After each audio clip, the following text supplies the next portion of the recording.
কৃপণতা একটা ধ্বংসাত্মক জিনিস। টাকা চাইলো, দিলাম না। ভিক্ষুক বললো 1 টাকা ভিক্ষা দেন। আমি বললাম মাফ করো। শুধু মাফই যদি করি তো ভিক্ষা দিবে কে? মনে রাখবেন একটা কথা, রাসূল সাল্লাল্লাহু আলাইহি সাল্লাম দিন রাত একটা বাক্য বলতেন, আল্লাহুম্মা ইন্নী আউযু বিকা মিনাল বুখল। হে আল্লাহ, আমি তোমার কাছে কৃপণতা থেকে বাঁচতে চাই। আল্লাহ, আমি তোমার কাছে কৃপণতা থেকে বাঁচতে চাই। আল্লাহ, আমি তোমার কাছে কৃপণতা থেকে বাঁচতে চাই।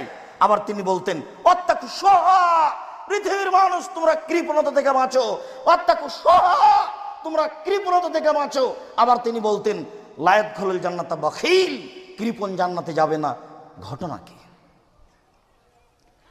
ঘটনা হলো এই যে আপনার রুজিতে আর একজনের রুজি আছে, আপনার ভাতে আর একজনের ভাত আছে।